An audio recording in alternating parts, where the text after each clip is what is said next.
नमस्कार, मी आहे वैष्णवी कथलकर। आपण बघत आहात CTV न्यूज नजर प्रत्येक बातमीवर। हिंदी आणि मराठी भाषेत बातम्या प्रसारित करणारे जिल्ह्यातील एकमेव channel, sponsored by Sukhkarta associates. आणि आता पाहूया ते गेल्या 24 तासातील बातम्या पटापट। सध्या लोकसभेची रणधुमाळी सुरू आहे आणि प्रत्येक उमेदवार ज्या त्या परीने मतदारांपर्यंत पोहोचण्याचा प्रयत्न करीत आहे। परंतु भाजपाचे उमेदवार सुधीर मुनगंटीवार यांचा प्रचार रथ एका गावकऱ्याने पिटाळून लावल्याचा व्हिडिओ सर्वत्र व्हायरल झाल्याने एकच चर्चा रंगली आहे। निवडणुकीच्या धामधुमीत सध्या गावोगावी पार्ट्यांचा फड रंगताना दिसून येत आहे। दारूची रंगत आणि मटणाची पंगत हे दृश्य सर्वत्र दिसून येत आहे। देशीवर ताव मारणारा सध्या इंग्लिशवर झोकांड्या खाताना दिसत आहे। मात्र निवडणूक संपली की हेच बहादूर पुन्हा देशी भट्टीत दिसू लागतील।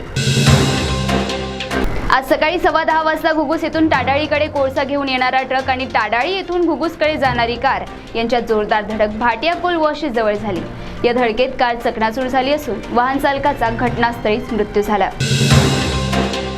निवडणुकीच्या काळात शैक्षणिक संस्थांमध्ये राजकीय कार्यक्रम आयोजित करता येत नाही, तो सरळ आचारसंहितेचा भंग असल्याची तक्रार आम आदमी पार्टीचे मयूर राईकवार यांनी केली असून यावर कारवाईची मागणी सुद्धा त्यांनी केली आहे।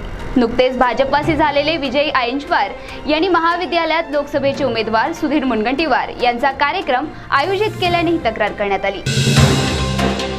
वणी तालुक्यातील लालगुडा येथील कॉलनी दरोडेखोरांनी दरोडा टाकत तब्बल 6 ते 7 लाख रुपयाचे दागिने आणि रोख लंपास केल्याने परिसरात खळबळ उडाली आहे। सुभाष पिदुरकर हे सेवानिवृत्त आहे।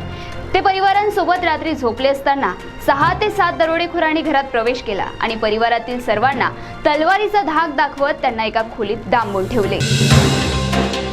जंगली हत्येने चंद्रपूर आणि गडचिरोली जिल्ह्यात अगदी धुमाकूळ घातला होता। आता त्यांनी आपला मोर्चा तेलंगणात वळवला असून या आठवड्यात त्यांनी 2 जणांचा बळी घेतल्याने सर्वत्र भीतीचे वातावरण पसरले आहे।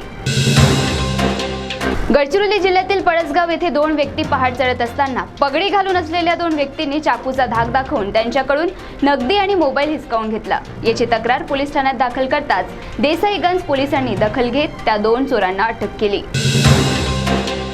एकीकडे राजकीय वातावरण तापले असताना दुसरीकडे सूर्यदेव सुद्धा तापलेले दिसून येत आहे। येणाऱ्या दिवसात चंद्रपूर जिल्ह्याचा पारा वाढणार असल्याचे संकेत हवामान खात्याने दिले आहे। त्यामुळे नागरिकांची तारांबळ उडणार हे निश्चित।